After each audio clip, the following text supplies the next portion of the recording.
दोस्तों, उर्दू नसरी कवायद के आज के इस वीडियो में आप सीखेंगे ज़मीर की किस्मों के बारे में। ज़मीर की किस्मों को समझने से पहले ज़मीर के बारे में जानना ज़रूरी है, इसलिए सबसे पहले ज़मीर का मुख्तसर तारुफ। इस्म की जगह इस्तेमाल किए जाने वाले लफ्ज़ को ज़मीर कहते हैं। इंग्लिश में इसे प्रोनाउन कहते हैं। मिसाल के तौर पर इन जुमलों को पढ़िए। आमिर पौधों की देखभाल करने लगा। आमिर रोज़ दोस्तों के साथ खेलने जाता। इन जुमलों में आमिर का नाम दोहराया गया है। इस तरह की तकरार से बचने के लिए दूसरे जुमले में आमिर के बदले लफ्ज़ वो इस्तेमाल किया जाएगा। अब नया जुमला इस तरह होगा। आमिर पौधों की देखभाल करने लगा। वो रोज़ दोस्तों के साथ खेलने जाता। इस जुमले में लफ्ज़ वो ज़मीर है। वो के अलावा भी बहुत से ज़मायर हैं, लेकिन हम उनको सीखेंगे उनकी किस्मों के लिहाज से। ज़मीर की पहली किस्म है ज़मीर शख्सी। ज़मीर शख्सी को ज़मीर ज़ाती भी कहते हैं, जैसे मैं, तुम वगैरह। इंग्लिश में इसे पर्सनल प्रोनाउन कहते हैं। सबसे पहले ज़मीर शख्सी की तारीफ़। वो ज़मीरें जो अशख़ास के लिए इस्तेमाल की जाती हैं उसे ज़मीर शख्सी कहते हैं। इसकी 3 सूरतें हैं। एक वो जो बात करता है उसे मुतकल्लिम कहते हैं। दूसरा वो जिससे बात की जाती है उसे मुखातब कहते हैं। तीसरा वो जिसकी निस्बत ज़िक्र किया जाता है उसे गायब कहते हैं। ज़मीर शख्सी की 3 मिसालें देख लीजिए। पहली मिसाल, हज़रत अबू बकर सिद्दीक़ रज़ियल्लाहु ताला अन्हु मक्के में पैदा हुए। वो कपड़े की तिजारत करते थे। इस जुमले में वो हज़रत अबू बकर सिद्दीक़ रज़ियल्लाहु ताला अन्हु के लिए इस्तेमाल हुआ है, इसलिए लफ्ज़ वो ज़मीर शख्सी है। दूसरी मिसाल, हज़रत मोहम्मद सल्लल्लाहु अलैहि वसल्लम ने मक्के से हिजरत का इरादा किया। आप सल्लल्लाहु अलैहि वसल्लम ने हज़रत अबू बकर सिद्दीक़ रज़ियल्लाहु ताला अन्हु को अपने सफ़र का साथी चुना। इस जुमले में आप हज़रत मोहम्मद सल्लल्लाहु अलैहि वसल्लम के लिए इस्तेमाल हुआ है, इसलिए लफ्ज़ आप ज़मीर शख्सी है। तीसरी मिसाल, अबू बकर, तुमने अपने घर वालों के लिए क्या छोड़ा? उनके लिए अल्लाह और उसका रसूल सल्लल्लाहु अलैहि वसल्लम काफ़ी हैं।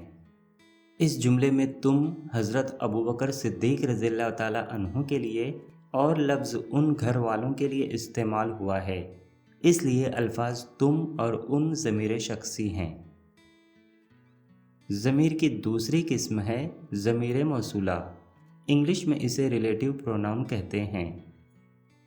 वो लफ्ज़ जो किसी इस्म की बजाय इस्तेमाल किया जाता है, मगर उसके साथ हमेशा एक जुमला होता है जिसमें उसके इस्म का बयान होता है, तो उसे ज़मीर मौसूला कहते हैं।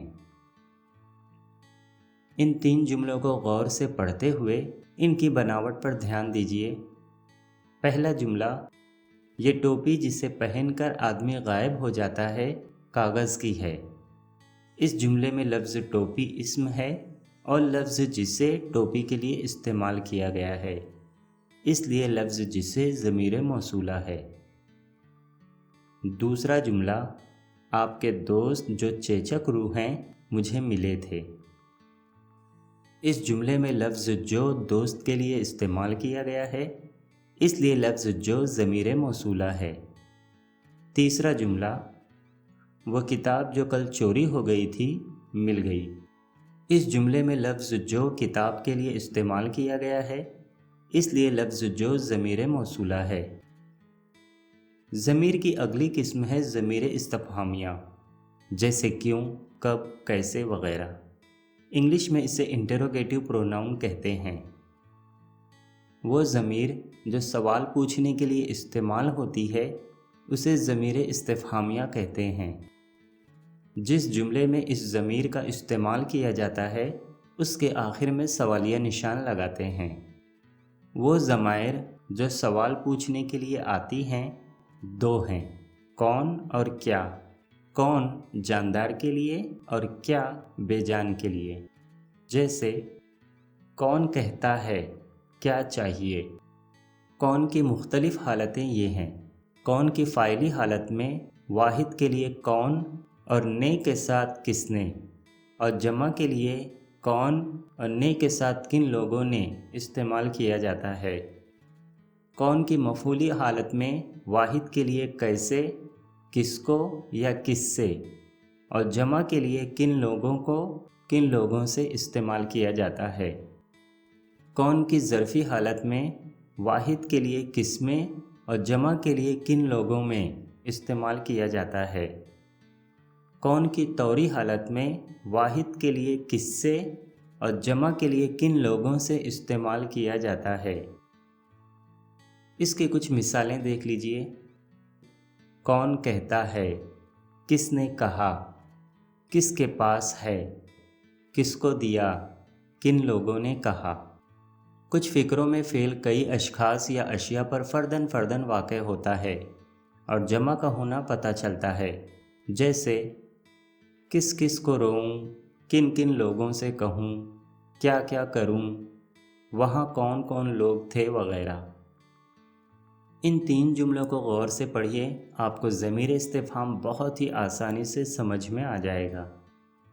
पहला जुमला, कौन हकीकत पसंद घुस आया हमारी जादू की दुनिया में। इस जुमले में लफ्ज़ कौन सवाल पूछने के लिए इस्तेमाल किया गया है, इसलिए लफ्ज़ कौन ज़मीर इस्तिफ़हाम है। दूसरा जुमला, इस टोपी में क्या ख़ास बात है। इस जुमले में लफ्ज़ क्या ज़मीर इस्तिफ़हाम है। तीसरा जुमला, यह सुलेमानी टोपी किस काम की है। इस जुमले में लफ्ज़ किस ज़मीर इस्तिफ़हाम है। ज़मीर की अगली किस्म है ज़मीर इशारा, जैसे ये वो। इंग्लिश में इसे डिमॉन्स्ट्रेटिव प्रोनाउन कहते हैं। वो लफ्ज़ जो बतौर इशारा के इस्तेमाल होता है ज़मीर इशारा कहलाता है। वो बईद यानी दूर के लिए और ये करीब के लिए। ज़मीर इशारा के ताल्लुक़ से एक बात हमेशा ध्यान में रखें कि ज़मायर इशारा और ज़मायर गायब शख्सी एक ही हैं, लेकिन जब बतौर इशारा इस्तेमाल होती हैं तो उन्हें ज़मायर इशारा कहते हैं। जैसे वो कलम लोगे या ये कलम।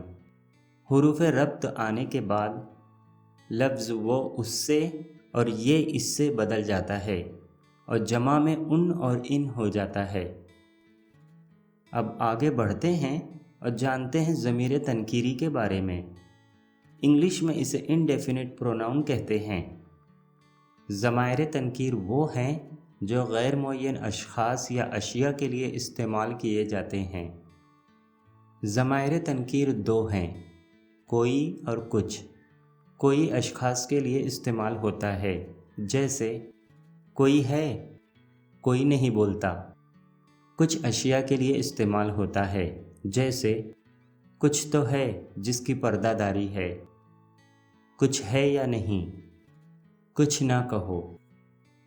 हुरूफ़ रब्त के आने से कोई की सूरत किसी हो जाती है, जैसे किसी की जान गई आपकी अदा ठहरी।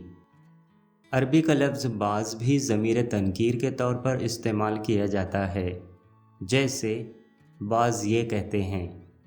लफ्ज़ बाज़ तकरार के साथ भी इस्तेमाल किया जाता है। बाज़ ऐसे भी हैं। इसी तरह फ़ुलां, चंद और कुल भी ज़मीर तनकीर के तौर पर इस्तेमाल किए जाते हैं। ज़मायर तनकीरी दूसरे ज़मायर के साथ मिलकर मुरक्कब भी इस्तेमाल की जाती हैं, जैसे जो कोई, जो कुछ, जिस किसी, हर कोई वगैरह। इसकी 3 मिसालें देख लीजिए। पहली मिसाल, जिस किसी से कहता हूँ वो उल्टा मुझे कायल करता है। दूसरी मिसाल, जो कुछ है गनीमत है। तीसरी मिसाल, हर कोई यही कहता है। इन जुमलों में जिस किसी, जो कुछ, हर कोई ज़मायर तनकीरी है। इन तीनों मिसालों में मुरक्कब सूरत में ज़मीर तनकीर इस्तेमाल की गई है। ज़मीर की अगली किस्म है ज़मीर इज़ाफ़ी। इंग्लिश में इसे पॉसेसिव प्रोनाउन कहते हैं। इन 4 जुमलों को गौर से पढ़िए, ज़मीर इज़ाफ़ी आपको बहुत ही आसानी से समझ में आ जाएगा। पहला जुमला, شیر آپ کے باغ میں دیکھا گیا ہے۔ اس جملے میں آپ کے کا تعلق باغ سے ہے۔ دوسرا جملہ، ان کی گپ بازی کی دھوم مچ گئی۔ اس جملے میں ضمیر ان کی کا تعلق گپ بازی سے ہے۔ تیسرا جملہ، ہائے میرا بچہ۔ اس جملے میں ضمیر میرا کا تعلق بچہ سے ہے۔ چوتھا جملہ، نیک کام میں میری مدد کرو۔ اس جملے میں میری کا تعلق مدد سے ہے۔ ان جملوں میں آپ کے، ان کی، میرا، میری الفاظ کا کچھ اسموں سے تعلق بتایا گیا ہے۔ تعلق بتانے والی ان ضمیروں کو ضمیر اضافی کہتے ہیں۔ شکریہ دوستوں، اگر آپ ضمیر کے بارے میں اچھی طرح سے نہیں جانتے تو اس چینل پر ضمیر کی تعریف اور مثال کا ویڈیو پہلے ہی اپلوڈ ہو چکا ہے۔ آپ چینل پر جا کر اس ویڈیو کو دیکھ سکتے ہیں یا پھر اوپر کارڈ پر کلک کر کے بھی اس ویڈیو کو دیکھ سکتے ہیں۔ دوستوں، میں امید کرتا ہوں کہ ضمیر کی قسموں کے بارے میں آپ کو ضرور سمجھ میں آ گیا ہوگا۔ یہ ویڈیو اگر آپ کو پسند آیا ہو تو لائک، کمنٹ اور شیئر ضرور کریں۔ پھر ملیں گے اردو قواعد کے اگلے ویڈیو میں۔ تب تک کے لیے اللہ حافظ۔